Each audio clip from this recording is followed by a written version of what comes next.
ونسلم علی رسولہ الکریم اما بعد۔ روزے کی حالت میں زبان کی حفاظت کا اہتمام، بالخصوص زبان کی حفاظت بہت ضروری ہے، اور روزے میں خاص کر غیبت اور چغلی وغیرہ سے بچنے کا بہت اہتمام ہونا چاہیے، جیسا کہ نبی اکرم صلی اللہ علیہ وسلم کا ارشاد عالی ہے، جو شخص لوگوں کے گوشت کھاتا رہا اور یعنی غیبت کرتا رہا، اس نے گویا روزہ ہی نہیں رکھا۔ اور ایک دوسری حدیث میں اس بارے میں بہت عبرتناک واقعہ بیان کیا گیا ہے۔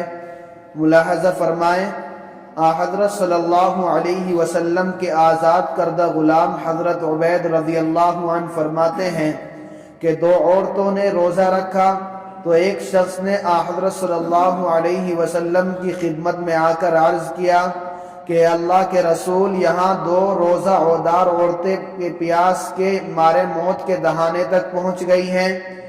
حضرت صلی اللہ علیہ وسلم نے اس سے اعراض فرمایا اور خاموش رہے۔ اس نے پھر یہی بات دہرائی، اور غالباً یہ بھری دوپہر کا وقت تھا۔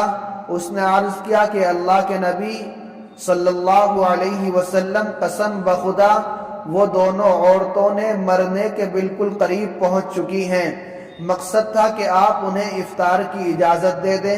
آپ صلی اللہ علیہ وسلم نے ان دونوں عورتوں کو بلانے کا حکم دیا، چنانچہ وہ دونوں عورتیں حاضر ہو گئی۔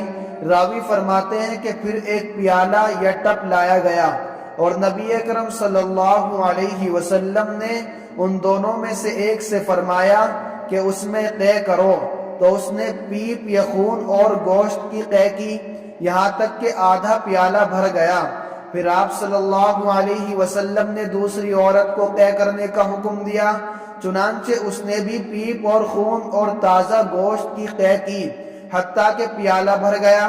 پھر آپ صلی اللہ علیہ وسلم نے ارشاد فرمایا، ان دونوں عورتوں نے حلال پر روزہ رکھا، حرام بات پر افطار کیا۔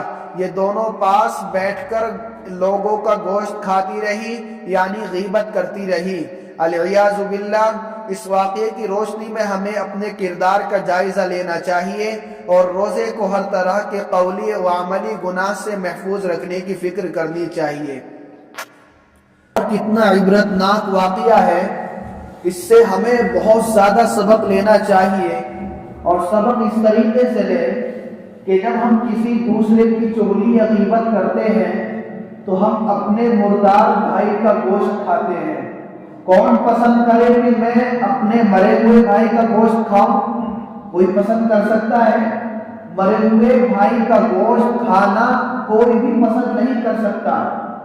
اور جب انسان چغلی کرتا ہے، غیبت کرتا ہے، تو وہ اپنے مرے ہوئے مردار بھائی کا گوشت کھاتا ہے۔ یعنی اتنا زبردست اور اتنا بڑا گناہ یہ چغلی اور غیبت ہے۔ اللہ کے نبی صلی اللہ علیہ وسلم نے ارشاد فرمایا، لا يدخل الجنۃ فتان، چغل خور کبھی جنت میں داخل نہیں ہوگا۔ اب اس کے بارے میں اللہ کے نبی صلی اللہ علیہ وسلم نے ارشاد فرمایا کہ روزے دار کو یہ ضروری سمجھ لینی چاہیے کہ یہ بات اپنے اوپر فرض کر لے کہ چغلی سے بالکل بچے، جو گناہ ہے ان گناہوں کو کرنے سے اپنے آپ کو محفوظ رکھے، تب جا کر آپ کا روزہ قبول ہوگا۔ میں اور آپ روزہ رکھیں، اور روزہ رکھنے کے بعد دوسروں کی غیبت کرتے رہیں، چغلی کرتے رہیں، تو ہمارا روزہ کسی کام کا روزہ نہیں ہے۔ ہم تو روزہ رکھ رہے ہیں، ہماری نظروں میں روزہ ہے، لیکن اللہ تبارک و تعالیٰ کی نظروں میں روزہ نہیں ہے۔ اللہ تبارک و تعالیٰ کی نظر میں تو روزہ وہ ہے جو اللہ کی منشا کے مطابق ہو، اللہ کی مرضی کے مطابق ہو۔ اگر اللہ کی مرضی کے مطابق ہم روزہ نہیں رکھ رہے ہیں تو میرے بھائیوں، ہمارا بھوکا پیاسا رہنے کا کوئی فائدہ نہیں ہے۔ بھوکے پیاسے رہنے، ثواب کی نیت ہم لے کر بیٹھے ہوئے، لیکن ہمیں ثواب نہیں ملے گا۔ بہت عام ہو گئی یہ بات، بہت زیادہ۔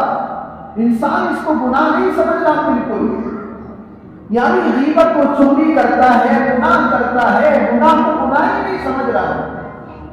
تو بتلائیے اللہ کی رحمت ہماری طرف متوجہ ہو جائے گی۔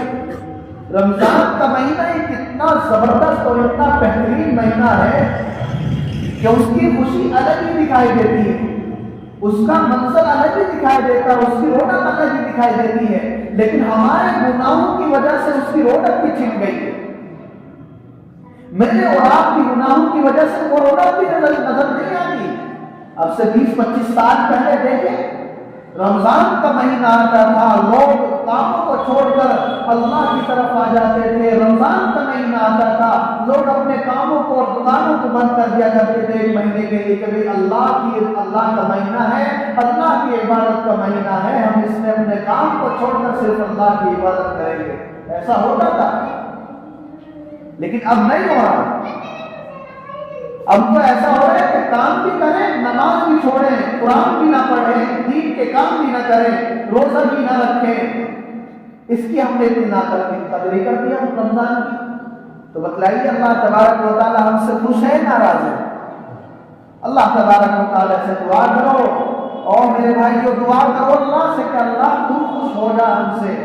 اللہ تبارک و تعالیٰ کا ہم سے خوش ہو گیا تو ہماری عبادتیں کام کی ہیں۔ اگر اللہ تبارک و تعالیٰ ہم سے خوش نہیں ہوا تو ہماری عبادتیں کسی کام کی ہیں۔ اگر اللہ تبارک و تعالیٰ ہم سے خوش نہیں ہوا تو ہماری عبادتیں کسی کام کی نہیں ہیں۔ اللہ تبارک و تعالیٰ سے دعا ہے کہ اللہ رب العزت کہنے سے زیادہ سننے سے زیادہ عمل کی توفیق عطا فرمائے۔ سبحان اللہ و بحمدہ، سبحانک اللہ۔